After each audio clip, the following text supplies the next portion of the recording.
कि घर में बेटा हुआ है तो माताएं कहती हैं कि अगर बेटा हुआ है तो बाप पे गया है और बिटिया हुई है तो माँ पे गई है।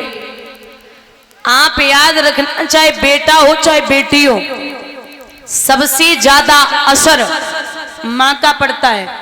और अगर माँ का असर न पड़ता तो विश्व सर्वा ब्राह्मण के यहाँ राक्षस रावण पैदा नहीं होता, क्योंकि उसकी माँ केतकी राक्षसी थी। और अगर माँ का असर न पड़ता तो हिरण्याकश्यप राक्षस के यहाँ भक्त प्रहलाद पैदा नहीं होता। चाहे कुछ भी हो, सबसे ज्यादा असर माँ का पड़ता है। ये भगवान सिखा रहे कि पूरे जीवन पर्यंत तक कितनी भी भक्ति करो, लेकिन अगर आप गृहस्थ जीवन में हैं तो ये बिल्कुल नहीं है।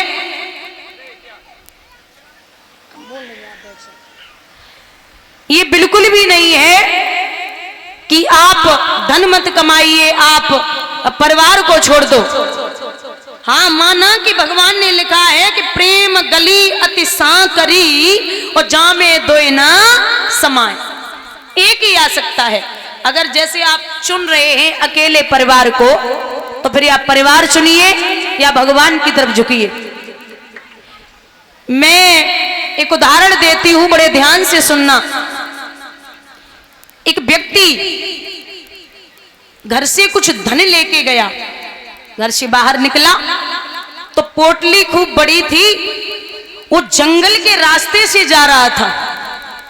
अचानक उसने विचार किया कि ऐसा न हो हमारे पीछे चोर लग जाएं और हमारा सारा धन लूट लें। बताओ, वो जा ही रहा था तो अचानक उसके पीछे 5 चोर लग गए।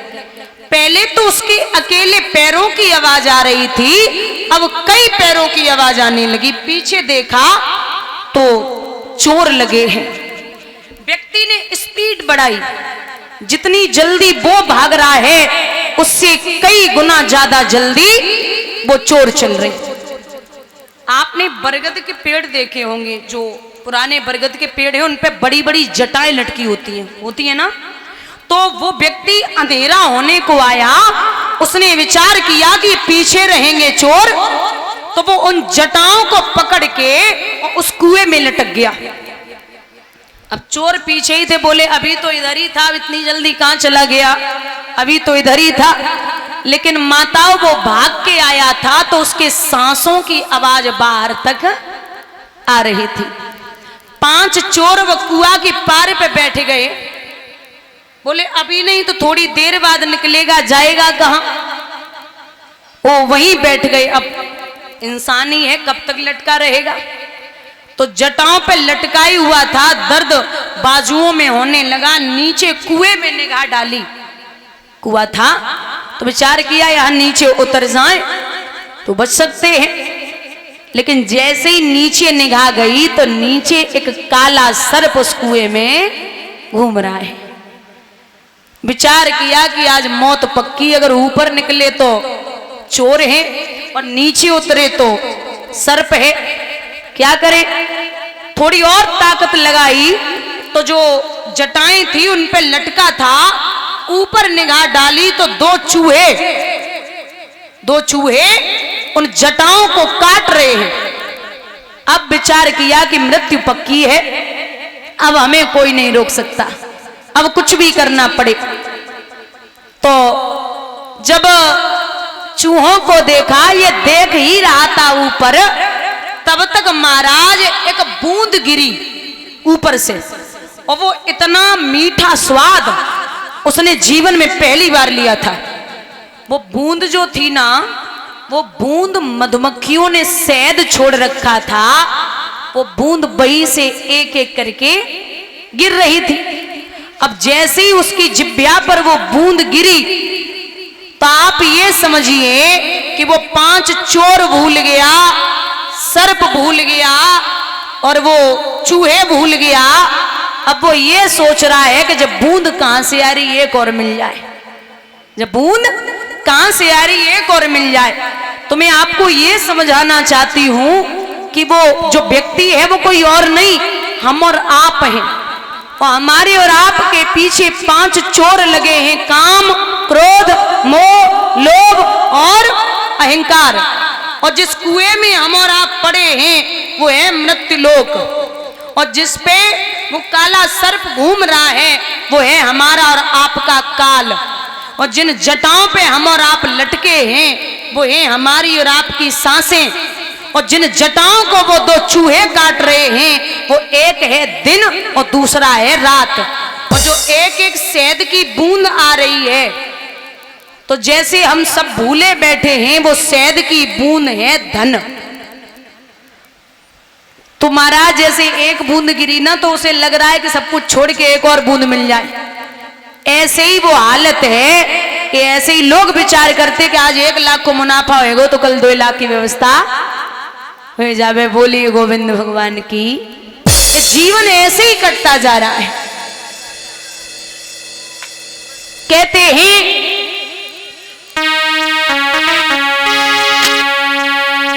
सोन रत्न काहे को माया जोड़ी, सोन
भगवान ने प्रहलाद को समझाया।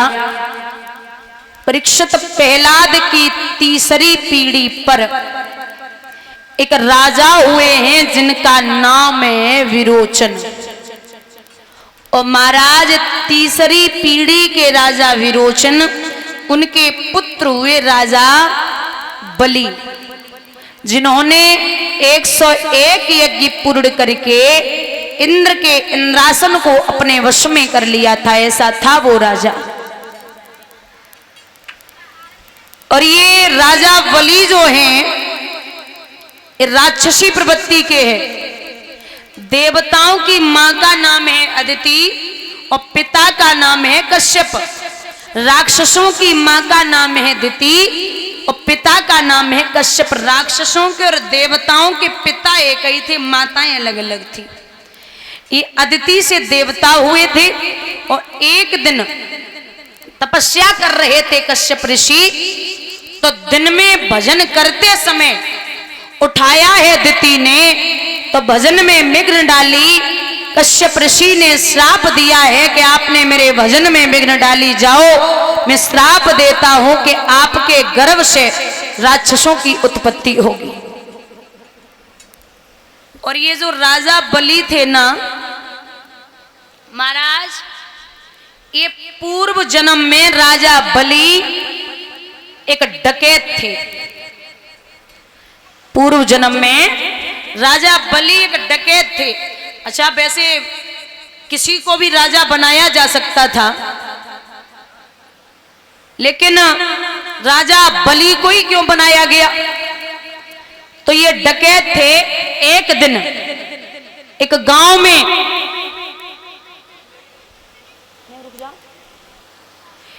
गांव में एक सेठ जी आए।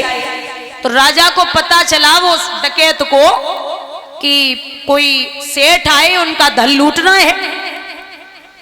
तो 2 रोटियां बांध के घर से ले गए। जब 2 रोटियां बांध के ले गए तो सेठ को आने में देरी थी। 2 रोटियां रास्ते में रखी, खोली, विचार किया इनको खा ले, तब तक सेठ पहुंच जाएंगे। तो 1 रोटी निकाल के महाराज खाने ही वाले थे, तब तक एक श्वान कुत्ता आया। राजा ने विचार किया ये भूखा है, तो राजा ने वो रोटी उस कुत्ते को डाल दी। जब तक दूसरी रोटी निकाली तब तक श्वान खा के फिर आ गया। राजा ने वो दूसरी रोटी भी कुत्ते को डाल दी। अब जब मरने के बाद वो ऊपर पहुंचे तो देखा गया पूरा कि इन्होंने अपने पूरे जीवन में कितने धर्म किए। तो उसने जीवन में कोई भी पुण्य नहीं किया था, सिर्फ एक ही पुण्य था कि उसने 1 घड़ी यानी कि 24 मिनट में वो जो दृश्य था पूरा, वो श्वान को रोटियां खिलाई थी, वो 24 मिनट का समय था। तो पहुंचे वहां पे, बोले बताइए तो आपको पहले पुण्य का फल चाहिए या पाप का? तो शुक्राचार्य जी हैं दैत्यों के गुरु, वो वहां से निकलते हुए जा रहे थे। बोले राजा बलि से जल्दी बोल दे कि मुझे पुण्य का फल चाहिए। तो बोले मुझे पुण्य का फल चाहिए। अच्छा, फल क्या चाहिए? शुक्राचार्य जी बोले जल्दी कह दे कि इंद्र का इंद्रासन चाहिए 24 मिनट के लिए। बोले ठीक है। अब भैया इंद्र का इंद्रासन दे दिया गया। 10 मिनट तो उसने ऐसे ही निकाल दिए। खाना लाओ, अप्सराओं को नचाओ, वस्त्र लाओ, ये लाओ, वो लाओ, इसमें 10 मिनट गायब हो गए। शुक्राचार्य जी बोले ये इंद्रासन पे बैठते ही बैठते पागल हो गया, क्योंकि लक्ष्मी हर किसी को हजम नहीं होती। लक्ष्मी जो होती है उसे अगर अच्छे से नहीं रखोगे तो लक्ष्मी का नियम है ये आएगी, और अगर नहीं रख पाए, अच्छे से सम्मान नहीं दे पाए तो ये निकल जाएगी। लेकिन सरस्वती का नियम है पहले तो ये आती नहीं, अगर आ गई तो फिर जाने वाली।